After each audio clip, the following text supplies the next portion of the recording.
नमस्कार, मैं आपका दोस्त, आपका मित्र प्रिंस पांडे।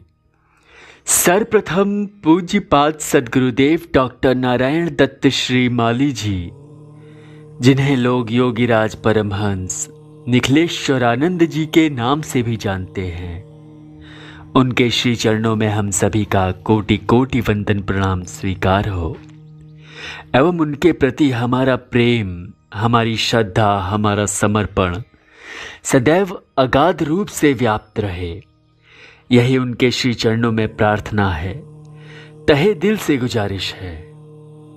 कहते हैं कि गुरु के चरणों का स्पर्श लोहे को भी कुंदन बना देता है, और जिस शिला पर बैठकर हमारे पूज्य गुरुदेव जी ने साधनाएं की, तपस्या की, दैवीय शक्तियां जागृत की, तो वह शिला ही नहीं अपितु वह स्थान भी दिव्य व पूजनीय हो गया है।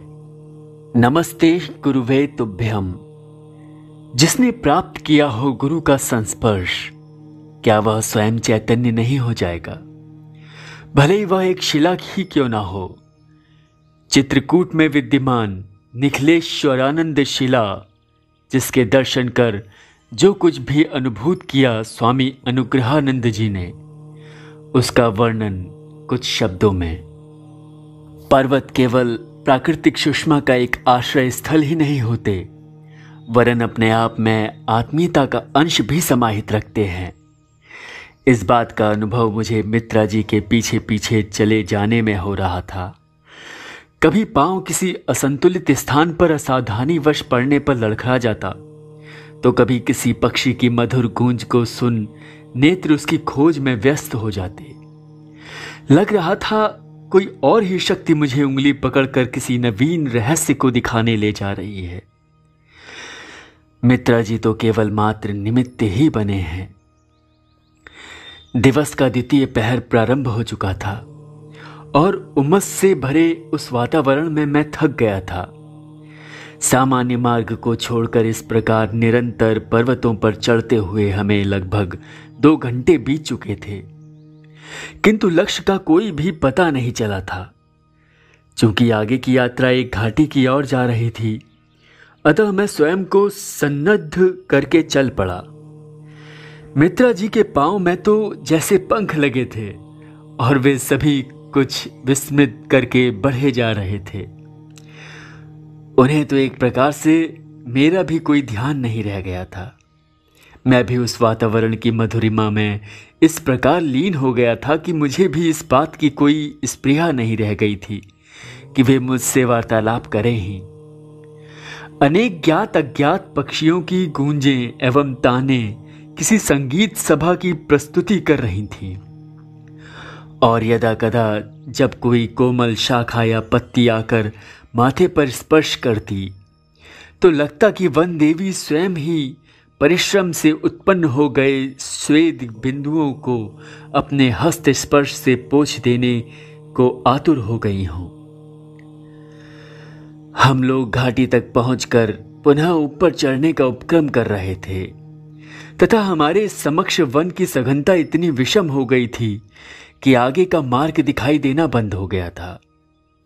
मैं इतनी देर से चली आ रही मौन की स्थिति को त्याग मित्रा जी से कुछ पूछने को उद्यत हुआ ही था कि उन्होंने संकेत से एक और मुझे दिखाते हुए कहा, वह रहा हमारा लक्ष्य। वन की सघनता के कारण मुझे स्पष्ट रूप से दिखाई देने में कठिनाई अनुभव हो रही थी, अतः कुछ देर तक अपनी आंखों को उस प्रकाश के अनुरूप करने के बाद मैं उसे स्पष्ट रूप से देख पाने में सक्षम हो सका।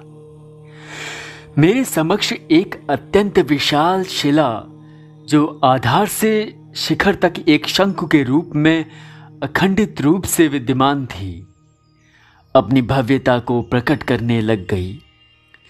यद्यपि वह स्थान वृक्षों से इस प्रकार आच्छादित था कि वहां सूर्य के प्रकाश का प्रवेश कर पाना प्रायः असंभव ही था, किंतु वृक्षों के हिलने से यदा कदा जो रश्मियां प्रवेश कर रही थीं, उनसे ऐसा प्रतीत हो रहा था मानो आकाश से स्वर्ण रश्मियों की रिमझिम वर्षा हो रही हो।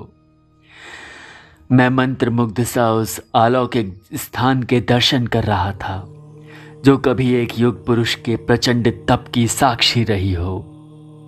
पता नहीं कितने ही क्षण मैं उस पवित्र आसन के समक्ष हाथ जोड़े खड़ा रहा था।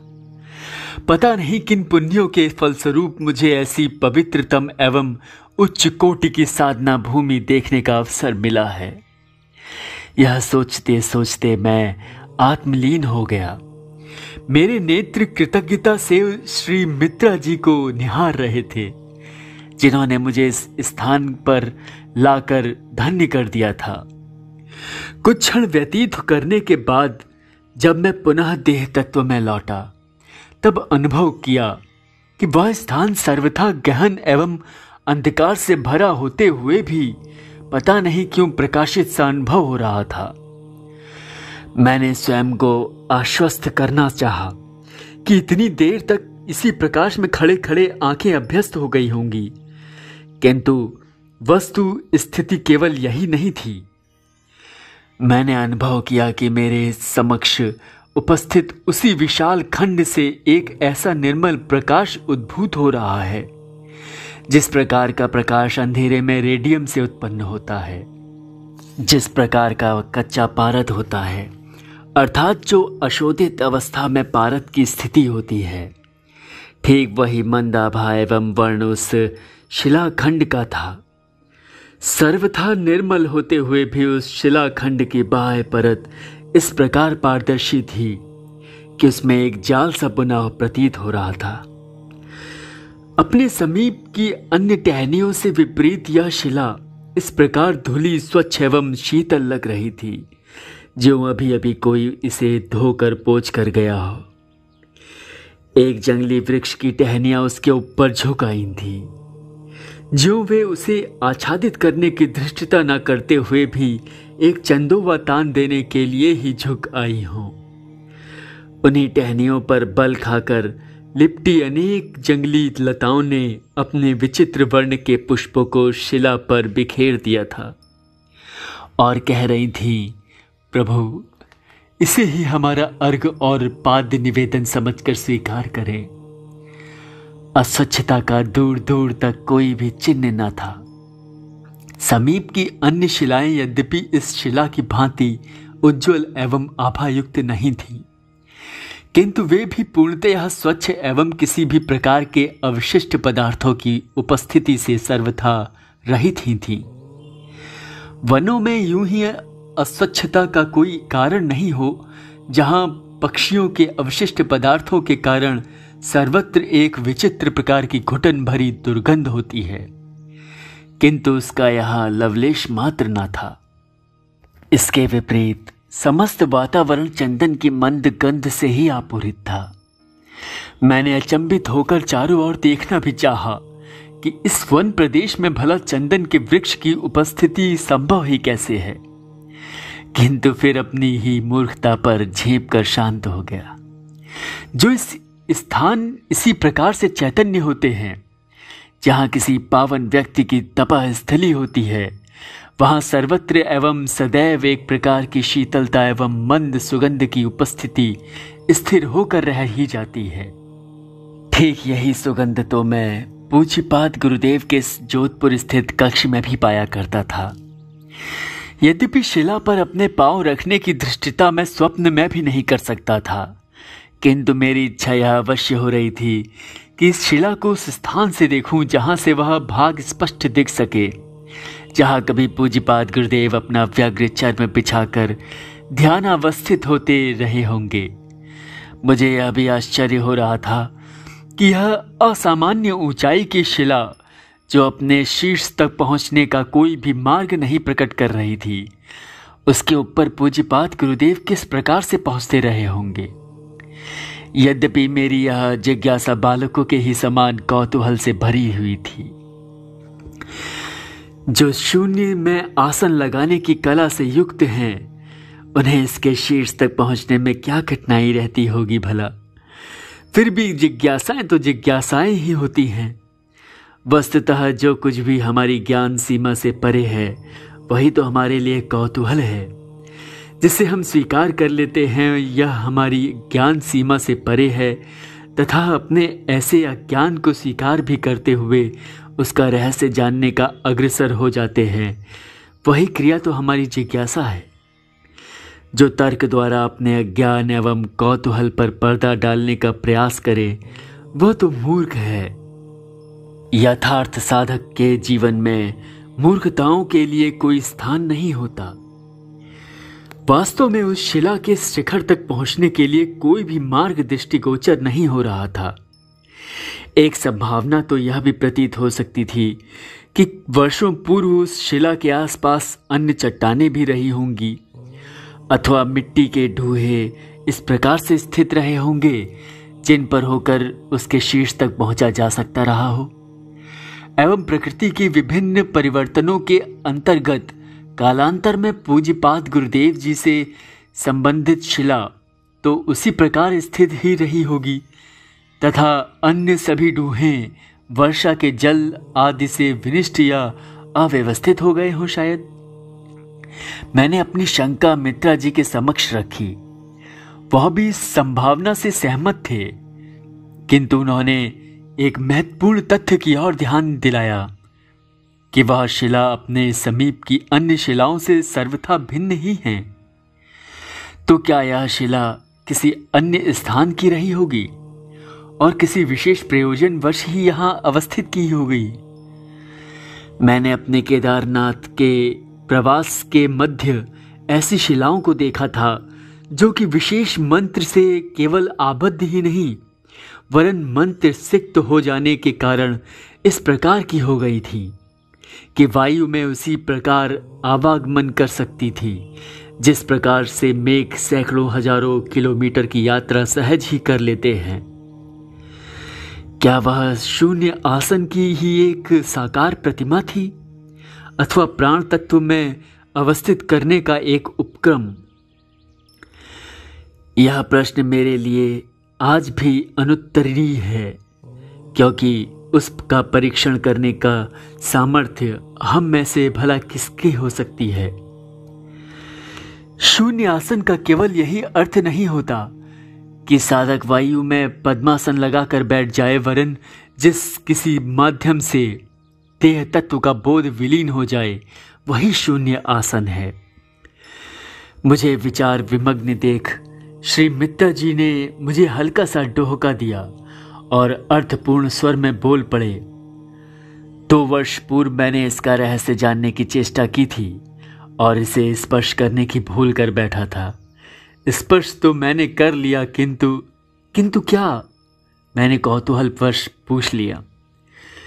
मैं मात्र 24 घंटों तक अचेत रहा था और रात्रि के तृतीय पहर में जब मेरी मूर्छा टूटी, जब सिंह की गर्जना का स्वर मेरे निकट ही आ गया था, वे मुस्कुराए। मेरे चेहरे पर भी मुस्कान आ गई। मित्रा जी का संकेत मैं समझ गया। फिर भी शीघ्र ही मैंने एक दृढ़ एवं सघन वृक्ष की डाली का आश्रय लेकर उस शिला का अपनी इच्छानुसार अवलोकन कर ही लिया। नीचे खड़े होकर देखने पर शंकु के आकार की प्रतीत होती यह शिला अपने शीर्ष भाग पर समतल ही थी, किंतु वहां इतना ही स्थान था कि केवल एक साधक अपना आसन लगा सके। यदि इसमें किंचित भी चूक हो जाए अथवा साधक को उस स्थान पर निद्रा का हल्का सा भी झोंका आ जाए तो वहां से गिरकर मृत्यु सुनिश्चित ही थी। किंतु ये स्थितियां केवल सामान्य साधक के लिए ही हो सकती हैं। यह वर्णन भी मैंने अपनी दृष्टि अर्थात एक सामान्य साधक की दृष्टि से ही किया था। महायोगी किस प्रकार से साधना के लिए किस प्रकार का आसन नियत करते थे, इसका रहस्य तो वे ही जानते हैं। वह स्थान वन देवी की ही संपदा थी। हम तो एक प्रकार से अनधिकार ही प्रवेश कर गए थे, क्योंकि वहां जो कुछ भी था वह प्रकृति निर्मित ही था, मानव निर्मित कुछ भी न था। और इसी कारणवश निर्मलता व निश्चलता थी। वहां कोई भी आडंबर अथवा बलात् भाव का प्रवेश भी न था। मैं तो उस स्थान में अपने अपवित्र तन और मन की उपस्थिति से इस स्थान को मलिन ही कर रहा था बस। दूसरी ओर उस पवित्र शिला से आती अद्भुत रश्मियां मेरे सारे शरीर को पुष्ट कर रही थीं। मैं अपनी इस धारणा को संकोचवश मित्रा जी के समक्ष तो नहीं रख पाया, किंतु मुझे लग यही रहा था कि ज्यों पालत को ही स्थूल रूप देकर इस शिला को निर्मित कर दिया गया हो। हम लोग वहां किसी खोजी दल के सदस्य के रूप में नहीं, वरन शिष्य के रूप में गए थे, और इन जिज्ञासाओं का कोई अर्थ नहीं था। फिर भी एक अनोखी और अलौकिक वस्तु को देखकर मन में इस कारणवश प्रश्न उत्पन्न होते ही हैं कि यदि हम भी इसे समझ सके तो अपनी साधना में समाविष्ट कर सकें। जिस प्रकार से पवित्र आत्माओं की देह से एक प्रकार का निर्मल प्रकाश उद्भूत होने के साथ साथ वह प्रकाश ऐसी प्रखरता भी रखता है कि कीट पतंगे आदि शरीर को स्पर्श नहीं कर पाते, उसी प्रकार अनेक कीट पतंगे या पक्षी उस शिला के पास तक तो चले जाते थे, किंतु फिर कुछ कतरा कर दूसरी दिशा में मुड़ जा रहे थे, मानो वे उस शिला की प्रदक्षिणा कर रहे थे। और उनकी यही क्रिया देखकर मुझे भी उत्साह हो आया कि क्यों ना हम लोग भी इस शिला को साक्षात गुरुदेव मानकर इसकी प्रदक्षिणा करें। मित्रा जी इस बात से पूर्णतः सहमत थे। लगभग 40-45 फीट चौड़ी वह शिला पर्वत की ढलान पर आधार लेकर कुछ इस प्रकार से स्थित थी कि उसका शीर्ष भाग कुछ ढलान और मुड़कर संतुलन बनाए हुए था। यद्यपि 40-45 फीट की शिला की परिक्रमा कोई असंभव कार्य नहीं था, किंतु उसकी अवस्थिति के कारण हमें परिक्रमा करने में लगभग आधा घंटा लग गया था। जय निखिलेश्वर।